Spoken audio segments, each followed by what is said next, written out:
In 1990, you're three-time world champion. You're with Ferrari, and finally the experience did not end in a good way because you missed your main objective, being world champion with the team. You left Formula One. Were you afraid at this time to never come again? I was not afraid. I've never been afraid not to find the best drive. As soon as I stop, not for my choice, in Australia, I had a contact the same day from the Renault and Elf.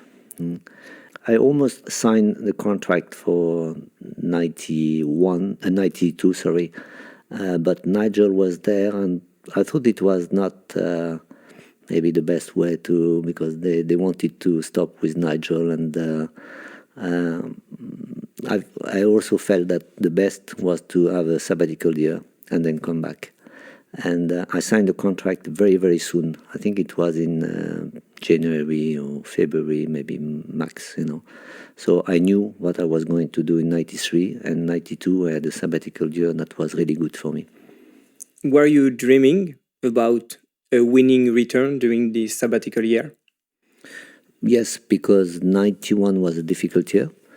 That was my first season after the first year in 1980 with the poor McLaren car that I could not win. And that was difficult, was a really, really tough year. And I wanted to win again. I mean, every time I am in a car and in a team, especially a winning team, a very, very good team, Williams and Renault was a really good team, I have no reason not to fight for the championship. Finally, at the end of 1993, you are a four-time world champion, and you decide to stop your career. I have decided to stop in August. I have decided to stop in August for one clear reason. In June or July, I was in France for a few days holidays. Frank called me and said, I want to see you immediately. I said, but you're going to see me during next weekend, in 2 days, 3 days.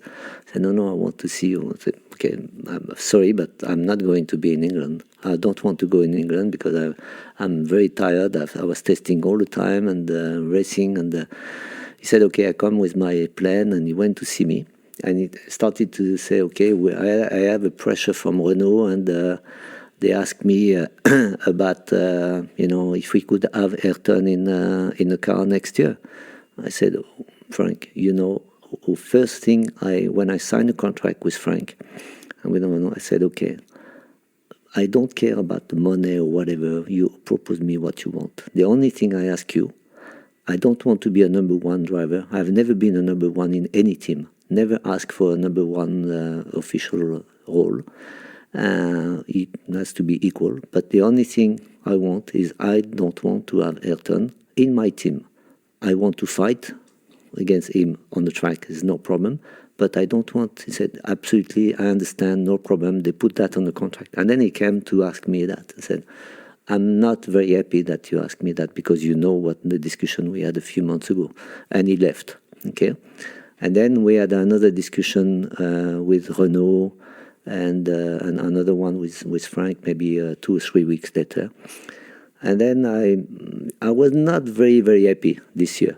In 93, not very happy, because every time I was winning, it was okay because of the car, and every time he was winning, it's also because of this talent. But people, they don't know that I drove his car after I retired, that was with the Peugeot engine, but the same chassis. That was exceptional.